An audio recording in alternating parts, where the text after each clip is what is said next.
Good morning, and welcome to Chapel Chat. I'm Pastor Kevin Little, and this is not my chapel. This is the Maplewood Cemetery just outside of Rantoul.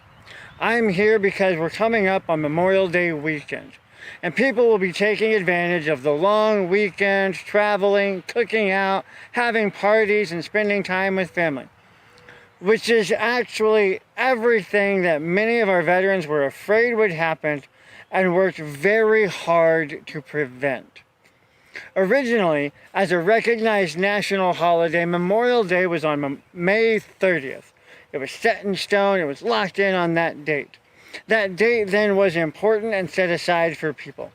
At least until 1971, when Congress decided a 3-day weekend was a great way to kick off summer. And it is, don't get me wrong, but it was a bad move for Memorial Day.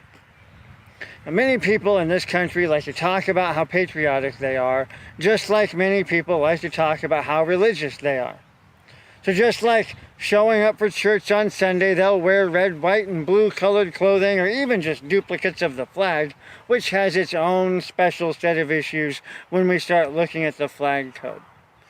But while we talk about all of these things and show up for church on Sundays, for me, Memorial Day is a day where we have a chance to prove it in a deeper way.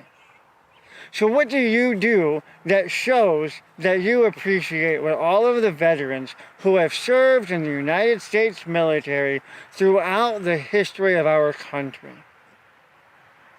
We have 3 holidays in our country that are considered patriotic, but each have a very different meaning behind them. Veterans Day is our day to celebrate our active, reserve, and retired military men and women who are still living. The 4th of July is to celebrate the founding of and continued existence of our country. And Memorial Day is our day of solemn recognition of those who served in our armed forces and are no longer with us. For me, in a lot of ways, it's more of a funeral than a party weekend.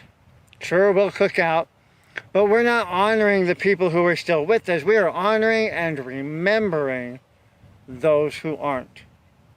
In towns all around our country, there are Memorial Day services that are held by local chapters of the American Legion or the Veterans of Foreign Wars, or even both. At these services, the officiates will talk about the sacrifices that were made, the origins of Memorial Day, and most often read a list of the soldiers who have passed from that area. That list grows longer every year, but the number of people who attend the services shrink as steadily as the number of men and women who are there to present them. We've become busy as a society, and it has an effect on our traditions. Now, there are 83 names on the list of the honored dead for the American Legion post in Ludlow that are buried in that local cemetery. Now, there are more names that are scattered from around the country from there. But for each of those names in the Ludlow Cemetery, a few days before Memorial Day, my family helps members of the local Legion place flags on each of their graves. And then on Memorial Day, I gather with my family and attend that service to hear that list read. To remember the men and women that I knew that are on it, and to take time to respect what they did for our country. Now, I don't agree with every war our country has been involved in, but that doesn't change what they did on our behalf. It doesn't matter if they saw combat or not, or if they volunteered or not. They answered the call and deserve our respect. This year alone, I've officiated funeral services for 2 veterans. One was from Ludlow, Charlie Earl. He retired from the Air Force and was a large part of the community in Ludlow, always helping anyone who needed it and serving with the American Legion post in that town. Greg Pettit, on the other hand, was from Urbana, was drafted for Vietnam and served as a medic during his time in the Army, and then put that life behind him. But then also continued to serve in his community to help anyone who needed it and be a great person. Both served. Both are deserving of honor on Memorial Day. Regardless of how they felt about the military or their involvement with it, both of them sacrificed portions of their lives on behalf of their country and the rest of us. So I encourage you to take a minute to find a local Memorial Day service to attend.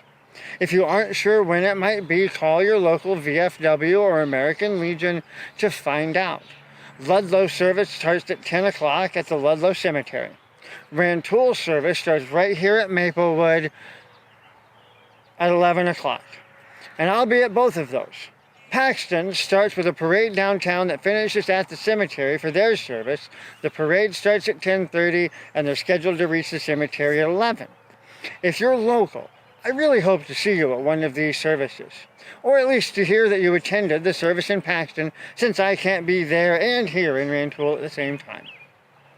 Thanks for joining me for another Chapel Chat. I'll see you again next time. Have a great week.